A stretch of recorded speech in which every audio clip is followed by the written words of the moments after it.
आप देख रहे हैं ENI live next generation media. RTI वो हथियार है जिससे सरकारी कारिंदों के कामकाज का न सिर्फ हिसाब रखा जा सकता है बल्कि भ्रष्टाचार पर लगाम भी कसी जा सकती है। लेकिन कई बार RTI डालने वाले लोगों से सरकारी दफ्तरों के चक्कर लगवाए जाते हैं। लेकिन अब RTI कानून को और ज्यादा धार देने के लिए राज्य सूचना आयोग ने नई पहल की है। मेरठ पहुंचे राज्य सूचना आयुक्त राजकेश्वर सिंह ने ENI न्यूज से खास बातचीत करते हुए बताया कि मंडल मुख्यालयों पर भी लंबित मामलों की सुनवाई करने का मन बनाया गया है। इसी के चलते मेरठ में 200 से ज्यादा लंबित मामलों का निस्तारण किया गया। RTI यानी सूचना के अधिकार का कानून देश के इतिहास में अब तक का यह सबसे बड़ा कानून है जिसके जरिए लोगों को न्याय मिल रहा है। इसके जरिए सरकारी कामकाज में न सिर्फ पारदर्शिता आ रही है बल्कि भ्रष्टाचार व घोटालों के मामले भी उजागर हो रहे हैं। न्याय के इस कानून को और धार दी जा सके इसके लिए राज्य सूचना आयोग तेजी से लंबित मामलों का निस्तारण कर रहा है। मेरठ मंडल के ऐसे ही कई मामलों का निस्तारण राज्य सूचना आयुक्त श्री राजकेश्वर सिंह जी ने किया। इस बारे में और अधिक बातचीत करने के लिए हमारे साथ खुद मौजूद हैं श्री राजकेश्वर सिंह जी। सर, इस जो राज्य सूचना आयोग ने इस तरीके के मामलों का निस्तारण किया है, कितने मामले थे और क्या किया गया है? बेसिकली राज्य सूचना आयोग का मकसद ये है कि सूचना जो मांगने वाले लोग हैं उनको आसानी से वो सूचनाएं मिल सकें जो उसको वो चाहते हैं, और सरकारी सिस्टम में जो लोग हैं उनके ऊपर अनावश्यक रूप से ज़्यादा दबाव न पड़े ताकि वो अपना मूल काम भी कर सकें। इसलिए आयोग ने यह पहल की है कि मंडल मुख्यालयों पर भी मौका निकालकर सुनवाई किया जाए ताकि वो सूचना सीधे तौर पर आवेदक को आसानी से मिल सके, और जो सरकारी ऑफिसर्स हैं उनको लखनऊ उत्तर प्रदेश सूचना आयोग का बार बार चक्कर न लगाना पड़े ताकि सरकारी काम प्रभावित न हो। उसी कड़ी में मेरठ में भी 300 मामले को हमने चुना था कि इन मामलों को चलकर वहाँ पर निस्तारित किया जाए, जिसमें नए केस भी थे, पुराने केस भी थे। 3 दिन में रोज़ाना 100 मामले की सुनवाई की गई और लगभग 200 से अधिक मामलों का निस्तारण इस सुनवाई के दौरान किया गया। जाहिर सी बात है कि यदि 200 मामले या 200 से अधिक मामले यहाँ सुन लिए गए तो उतने मामलों में मेरठ जनपद के उन अफसरों को बार बार लखनऊ का चक्कर नहीं लगाना होगा और न आवेदक को बार बार लखनऊ जाना पड़ेगा। निश्चित तौर पर कानून बहुत शक्तिशाली, बहुत प्रभावशाली है और इस कानून से पारदर्शिता आती है। इस तरह के प्रयास करने से जो सरकार की मंशा है और जो पब्लिक की अपेक्षाएं हैं दोनों को फलीभूत होने का ज़्यादा अवसर मिल सकता है। सर, ऐसे मामलों को देखकर ऐसा लगता है, आप चूँकि लंबे समय से आयुक्त हैं, कि कुछ अधिकारी ऐसे हैं वो अपनी मानसिकता बदलने को तैयार नहीं है या इस कानून को अपनाने से वो हिचकते हैं। देखिए, सरकारी सिस्टम में कोई भी कानून हो तो विसंगतियाँ कुछ न कुछ रहती हैं और सभी कानून का पारदर्शी तरीके से ठीक से अनुपालन हो जाए तो मुझे लगता है यदि सब कुछ खुला हुआ हो, सब कुछ जानते हो सब लोग, तो इस कानून को तो इतना ज़्यादा इस पर काम करने की ज़रूरत नहीं होगी।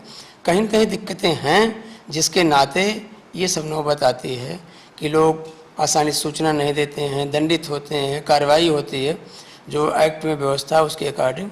ये सब लोग उतने बेहतर ढंग से करेंगे तो इसकी नौबत नहीं आएंगे। आयोग की कोशिश है, आयोग ने बीते 1.5 साल के भीतर 1.5 साल हो गया, 1.5 साल में सभी मंडल मुख्यालयों पर जाकर जितने जन सूचना अधिकारी हैं उनको, और प्रदेश भर में लगभग 18,000 जन सूचना अधिकारी हैं, सबको ट्रेनिंग दिया है ताकि वो जानते रहें कि उस कानून में उनको करना क्या है, कितने दिन में सूचना देनी है, नहीं देंगे तो क्या होगा, फर्स्ट अपीलेट अथॉरिटी का क्या काम है। तो आयोग बीते 1.5-2 साल से लगातार इस पर काम कर रहा है कि अधिकारी भी जागरूक रहें, वो गलती न करें। उन्हें जो सूचना देना है, जो पब्लिक को दी जा सकती है उसको दे दें, जो नहीं दी जा सकती उसके लिए उत्तर प्रदेश सूचना का अधिकार नियमावली 2015 में व्यवस्था की गई है और एक्ट में भी व्यवस्था है कि ये सूचना नहीं दी जा सकती। तो आवेदक को स्पष्ट तौर पर बता दें कि इन प्रावधानों के तहत ये सूचना नहीं दी जा सकती। तो समस्याएं रहती हैं, आयोग की कोशिश है समस्याओं का निदान हो और अधिकारी ज़्यादा जागरूक हो। आम आदमी की पहुंच इस कानून को लेकर अधिक से अधिक बने, इसके लिए आयोग क्या क्या प्रयास किए जाते हैं? आम आदमी की ज़्यादा पहुंच बन सके उसके लिए इससे बड़ा एग्जाम्पल क्या होगा कि आयोग उनके दरवाजे पर खुद पहुंच रहा है। उनको लखनऊ जाने से, जो यहाँ से लखनऊ जाता मेरठ से, आने जाने में उसका कितना व्यय होता पैसा, उस सबसे उसको निजात मिल गई। अपने घर से कोई 30 किलोमीटर, कोई 20 किलोमीटर, कोई 5 किलोमीटर दूर आकर उस चीज़ को हासिल कर लिया। तो आयोग तो अपनी तरफ से बेहतर प्रयास कर रहा है कि आयोग खुद जनता के द्वार पहुंच गया है। वो जनता के पास खुद जाकर कह रहा कि आप अपनी सूचना ले लो। अधिकारी खुद कह रहा कि तुम लखनऊ मत आओ, यही सूचना दे दो। तो आयोग की तरफ से उसका मेरी समझ से एक बेहतर प्रयास है, और यदि ये प्रयास जारी रहेंगे तो हो सकता है भविष्य में और अच्छी चीज़ें हो सकें। उधर आरटीआई कार्यकर्ताओं ने राज्य सूचना आयोग के इस कदम का खुलकर स्वागत किया है। आरटीआई कार्यकर्ताओं का कहना है कि एक तो लखनऊ जाने की दुश्वारी खत्म हुई है, तो वहीं विभागीय अधिकारी सूचना देने में आनाकानी करते हैं, उससे भी निजात मिलेगी। जो ये पहल की है सूचना आयुक्त महोदय ने, ये बहुत बढ़िया की है। लखनऊ जाते हैं, समय बर्बाद होता है, पैसा बर्बाद होता है, कई डेट लग जाती हैं, लेकिन ये इन्होंने यहाँ करीब सभी केस यहीं सुन के डिसाइड किए हैं। ये है, एक तो दुश्वारी यही थी लखनऊ जाने आने की, दूसरी ये विभागों से धमकियाँ भी मिलती हैं, सब कुछ मिलती हैं, जिसमें करप्शन है उसमें जल्दी सूचना देने के लिए तैयार नहीं होते जो है।